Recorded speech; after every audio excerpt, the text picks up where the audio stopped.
Сәлеметсіздер ме балалар? Жаратылыстану сабағына қош келдіңіздер. Балалар, бүгін сіздер жаратылыстану оқулығымен танысасыздар. Сабақтың тақырыбы өсімдіктер. Мақсаты өсімдіктердің түрлерімен таныстыру, өсімдіктердің негізгі бөліктерін ажырату, қоршаған әлем құбылыстарына бақылау жүргізу. Яғни балалар, кәне танысайықшы, біз өсімдіктердің ғажайып әлемін зерттейтін боламыз. Ойланып көрейікші, өсімдіктерді неліктен тірі ағза деп атайды? Қалай ойлайсыздар? Неліктен? Өсімдіктің қандай бөліктері бар? Кейбір өсімдіктер неліктен мәдени өсімдіктер деп аталады? Бүгін білетін боласыздар. Балалар, бәріміз суретке назар аударайық.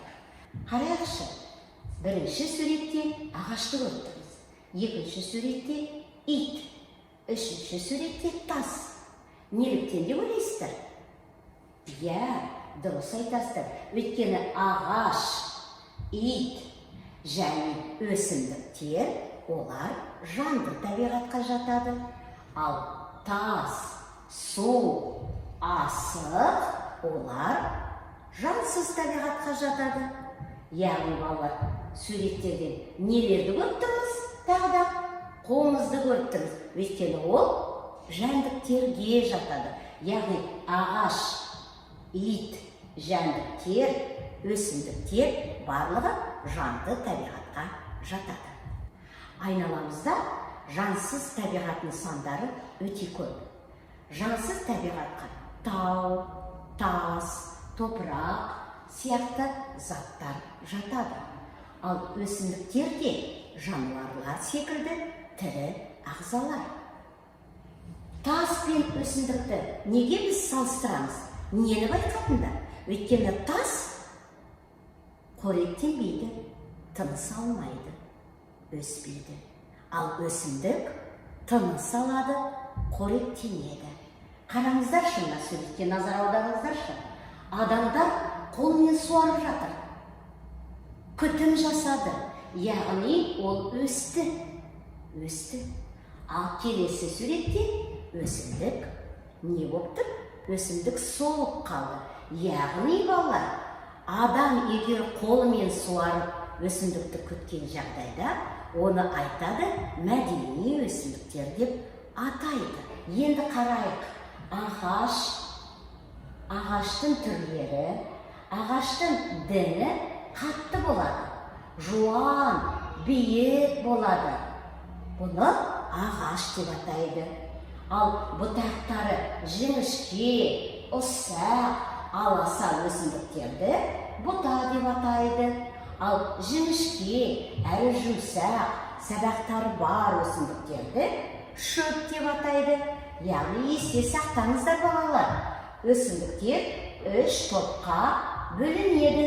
Олар ағаштар, бұталар және шөптер. Адам өсімдіктер, өсіретін өсімдіктер мәдени өсімдіктер деп аталады. Балалар, қараймыз, мұнда гүлдің міне өсімдіктің, жеміс беріп жатқан өсімдіктің тамыры, сабағы, жемісі, жапырағы және гүлі. Егер өсімдіктің сабағы болмаса, не болады деп ойлайсыздар? Қалай ойлайсыздар? Балалар, егер сабағы болмаса, ол жеміс бермес еді. Дұрыс айтасыздар. Өсімдіктер әртүрлі бөліктерден тұрады. Әр бөлік маңызды қызмет атқарады. Олар пішініне, мөлшеріне, түсіне қарай байланысты ерекшеленеді. Бірінші суретте балалар өсімдіктерге қалай күтім жасау керек? Міне қараңыздаршы, мұнда барлық өсімдіктерге жалпы сумен қоректендіріп жатыр. Екінші суретте су жоқ.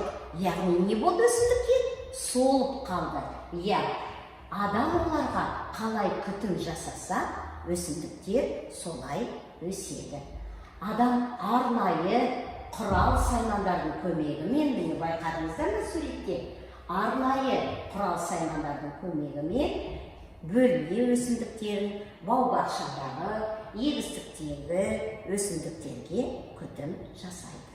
Және есте сақтау керек. Зерттеушілер бізді қоршаған әлемді зерттейді. Олар бақылайды, өлшейді, тәжірибелер жасайды және нәтижелерін жазып отырады. Сен не үйрендің балақай бүгін? Кәне қорытындылайық. Өсімдіктерді неге тірі ағзаға жатқызады? Неге? Олар өйткені өседі, тыныс алады, көбейеді, қоректенеді. Дұрыс. Адам өсімдіктерге қандай күтім жасайды?